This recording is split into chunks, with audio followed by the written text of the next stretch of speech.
Hey, what's going on, everyone? I am your host, Tremel Thompson, and welcome to the Progressive Action TV show. Listen, trust me when I tell you guys, this is a show you do not want to miss 1 second of it. Today, we're going to be talking about structural and institutionalized racism on a management level. Trust me when I tell you guys, you're not going to want to miss this.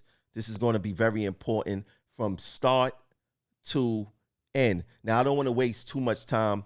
I want to get into some fun facts, some fun stuff that you could look at regarding the union. And to see, some people ask, do we really need a union? Why we need a union? I just want to point something out to you guys. So the MTA, when they give jobs, they come out with these pamphlets. And as you see on the screen, this is something that people see who's looking for a job with the MTA. This is what they sell you with. So you see with an MTA career, the benefits are great, the rewards are greater. So let's look at some of those rewards and compare them to what we get as a union. So if you look on the screen under where it says MTA, right? Let's look at their vacation accrual. They get 3 weeks of accrued vacation in their first year, and they only can use it within their second year. They get 3 weeks after year one, right? We don't get that. We get 10 days after year one, going up to 4 weeks after in the beginning of year 4. Now, in their second year, they get 4 weeks. That beat us out by like 2 years. And they get 4 weeks plus 4 days after 7 years. They get 5 weeks after 14 years. Now, we get 4 weeks after 4 years, and we get 5 weeks after 15 years. So they beat us out on that. Now, looking to the next line, they get 3 paid personal days each year. We only get 1. I'm talking about union represented. Yes, we only get 1. 12 paid holidays per year. We get that. 12 paid sick days per year. We get that basically. Now, this is very important. Short-term disability insurance providing 100% of pay for up to 26 weeks. Managerial employees only.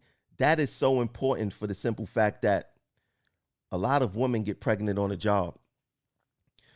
There's no light duty work. There's no reasonable accommodation. They got to use their sick time. They use up all their sick time and they go leave without pay, or they go on short-term disability and get only 60% of their pay. As we can see, management have a disability insurance that provide 100% of pay up to 26 weeks.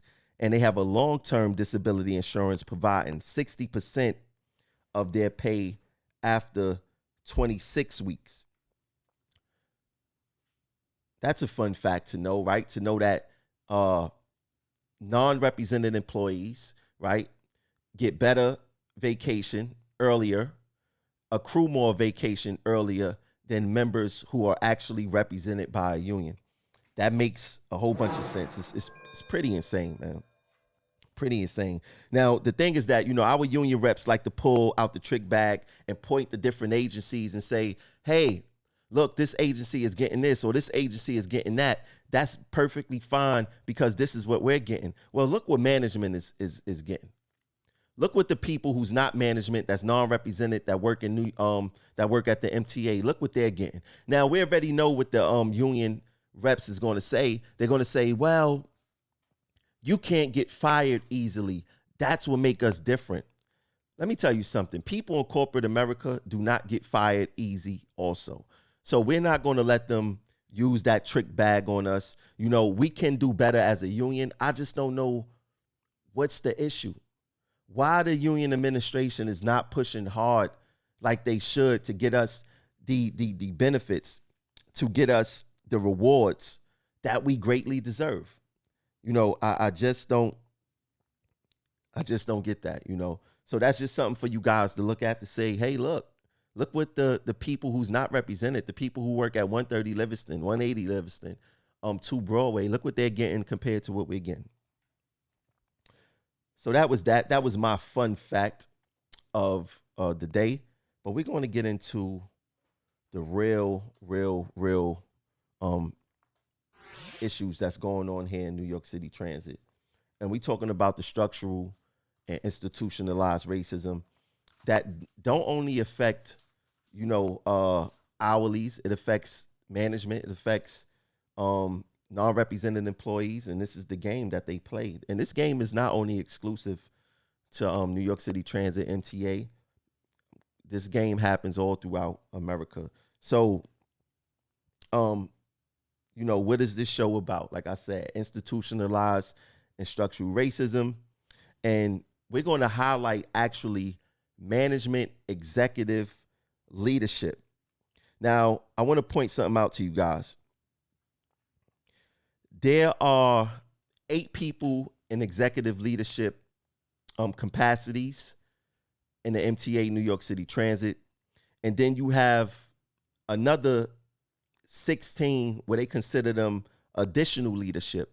Now, for the argument of this show, we're going to combine the 16 additional leaders, which is high-ranking managers, along with the 8 executive leadership, which is going to make it a total of 24 employees, right? So that's 24 people in total. And let's get this show on the road. So the MTA-wide workforce as of December 31st, 2021, this is the last diversity report that came out on the MTA. As you can see, blacks make up 40% of the workforce. Whites make up 29%. Hispanics make up 17%. That's 57% of the workforce is represented by blacks and Hispanics. 57% of the workforce is made up of black and Hispanics. But when it comes to executive leadership, blacks and Hispanics only make up 33% combined. Also, out of the 8 people, let me back that up. Out of the 24 of the executive leadership, 8 of them are black and Hispanic. Keep that in mind. So out of the 8 people that's black and Hispanic, 3 of them started in 2021 and 1 of them started in 2020. Now we're not going to focus on them because they pretty new. So we're not going to focus on the people with 1 or 2 years. We're going to focus on the ones that have 4 years and higher. Let me put this next screenshot on the screen. The MTA put out this recruiting and training talent at the MTA. As you can see, the date is May 25th, 2022. It happened the other day. And these are the optics that they like to show us.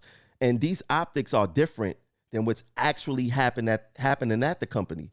Specifically speaking, at the executive level. You see more black faces than anything here. But when it comes to executive leadership, there's obviously a glass ceiling for certain groups, specifically speaking, blacks and Hispanics. Now, I have personally heard from numerous black and Hispanic people in this company where interviews are biased. Some people don't even get interviews.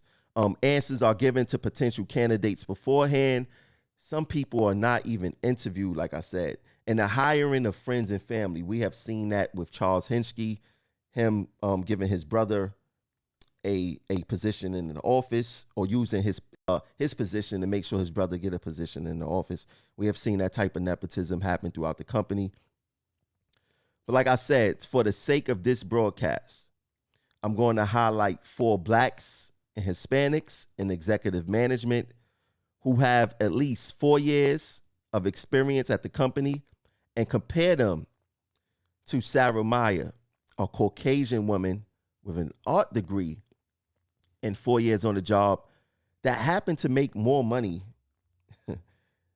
than the other 4 people in executive management. And I'm going to explain that even further. Like I said, this is going to be a very, very, very, very interesting show. You guys are not going to want to miss this.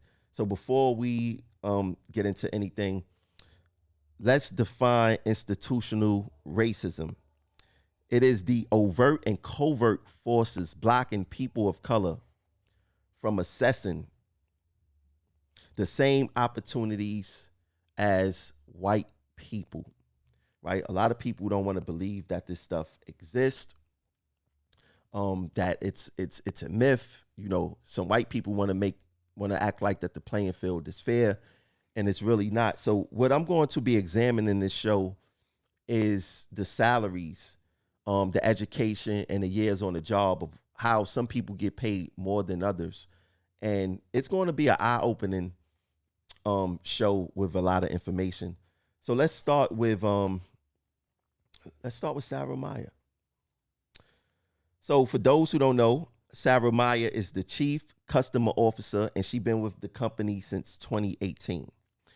Sarah Maya is the Chief Customer Officer for the MTA. She is charged with rebuilding and enhancing the customer experience for New York City subway, bus, and paratransit riders, and for those using Metro North and Long Island Railroad services.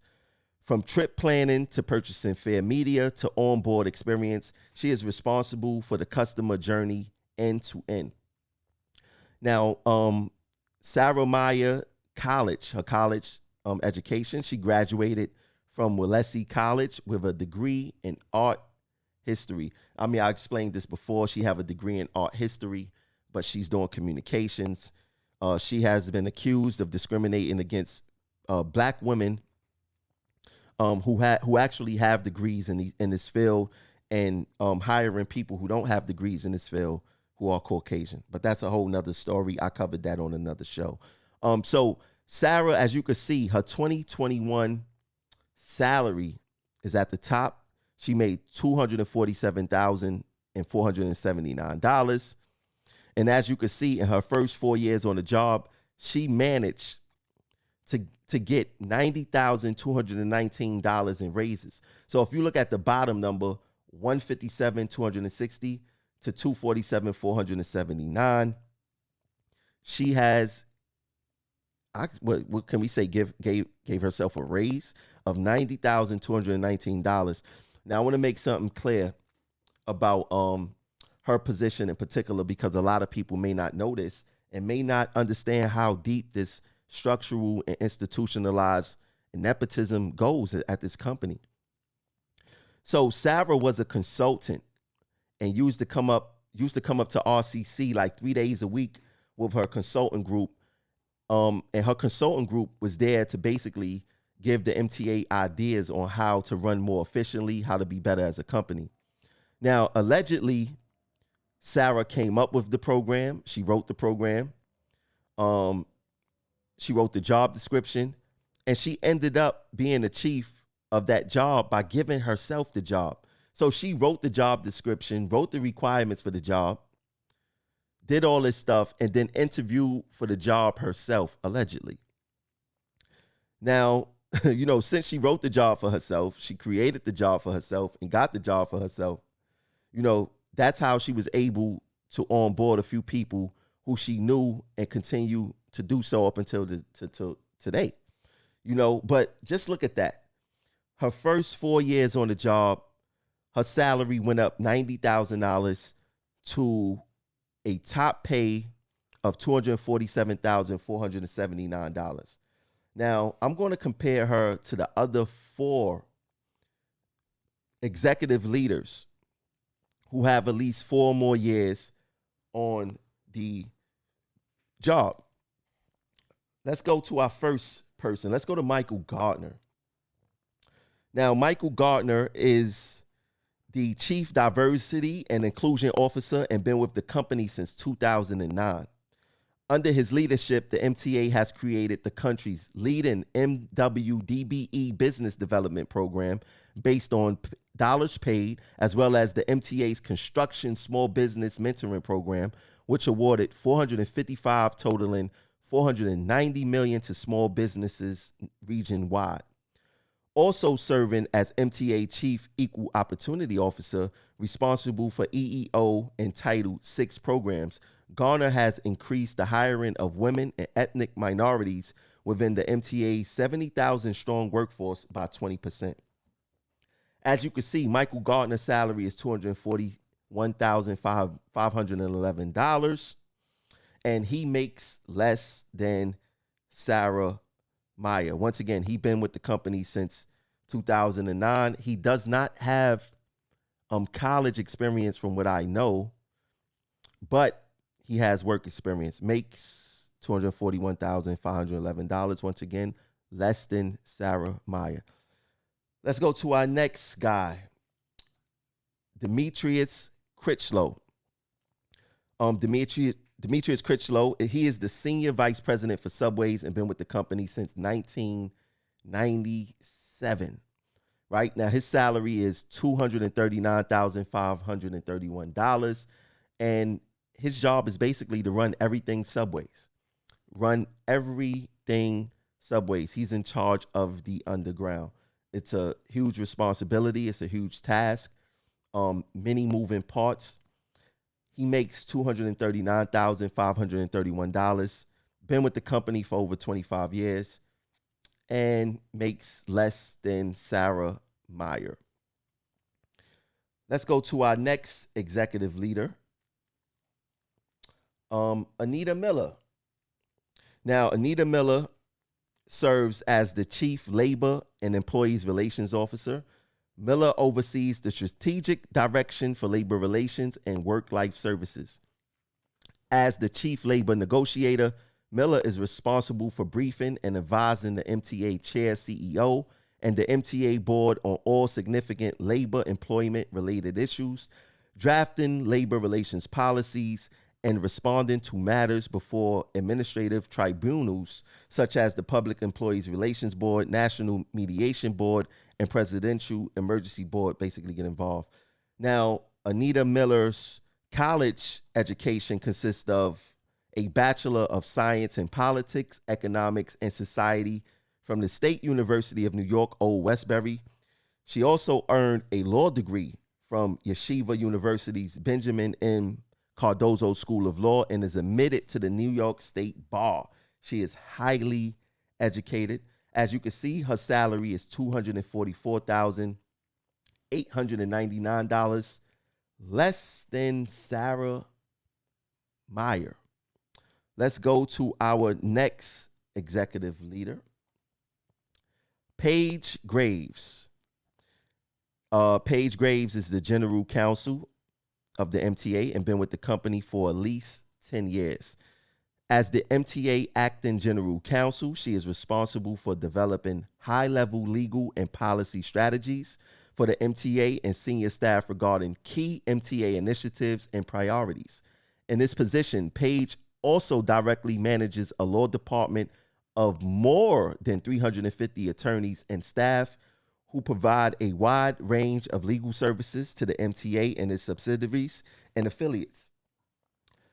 That's a huge task. Now, her college, Paige holds a Bachelor of Science in Economics from the Wharton School of the University of Pennsylvania and a Juris Doctorate degree from Hofstra University. She's basically a lawyer. Her salary, she is a lawyer. I'm saying basically a lawyer. She is a lawyer. Her 2021 salary is $225,690, significantly less than Sarah Meyer, who once again, let me put her salary on the screen, a whopping $247,479. And once again, within her first 4 years, managed to get a $90,000 plus raise. How can that happen? So let's look at some facts for the past 2 years, right? Let's look at some facts for the past 2 years. Anita Miller, her salary is $481,967. She's in first place out of this group. Sarah Meyer is $468,996. Michael Gardner is $451,852. Paige Graves, $446,750, and Dimitrius Critchlow, $417,489. Sarah Maya is number 2 on this list. She has the least amount of time on this list, but seemed to like top out near the top, right? Now, this company boasts about how experience can substitute for the lack of education or less education. How? I mean, I just broke down, showed you guys salary, showed you guys education. And it doesn't seem that to work that way at this company. Now, to be fair, Critchlow and Gardner don't have a degree, from my understanding, but they have time and they get paid less than Maya. Now, if they do have a degree, it makes my argument even stronger to say, hey, why do these people get paid? These black people get paid less than Sarah Maya when they have the time, experience, and schooling. But let's use Graves and Miller. Paige Graves and Anita Miller, who have at least 10 years of experience on the job each, along with bachelor and law degrees. More experience, more education than Sarah Maya, and they have very important jobs. They get paid significantly less than Sarah Maya. Someone explain to me, how does that work? Now, people could say, well, Sarah Maya, this, that. Sarah Maya do not have a hard job. She does not have a hard job. It's based around social media, and she grew up with it like I did. I mean, these people who I speak of are older than Sarah Maya, been with the company longer, and have degrees. She does not have a hard job. And as I said before, she set herself up for the job. She was the consultant telling the MTA to create this position. She wrote, allegedly, the qualifications for the job, and she ended up interviewing for the job that she created and got it. I guess they looked at it as, well, who's better to do the job than the person who said that we need this people to do the job, right? So that's what happened there, right? Sarah Maya do not have a hard job. And I also want to bring something to you guys' attention that I didn't bring before.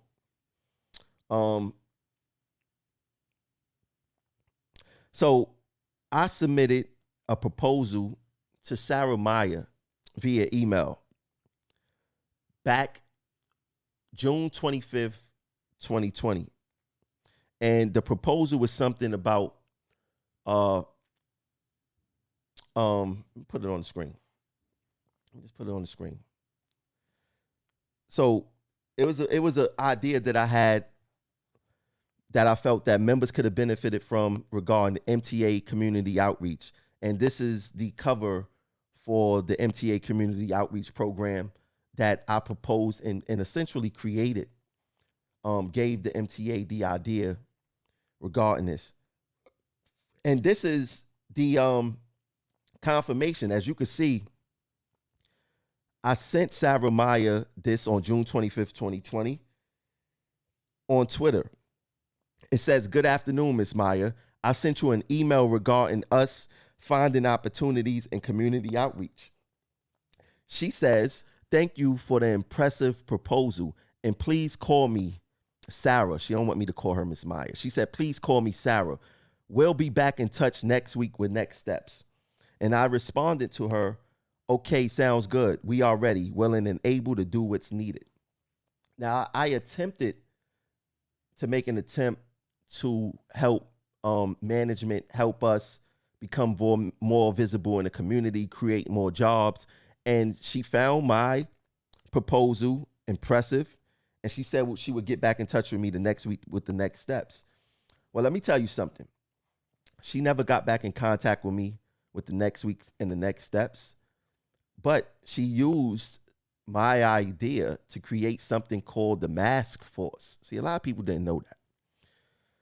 As you can see, the MTA started this program July 20th of 2020, well before the date of June 25th when I gave her this idea. The Mask Force did not exist prior to me giving them this idea about community outreach and getting out there with the community and helping them with whatever. The same way how New York NYPD do it. They have a community affairs division.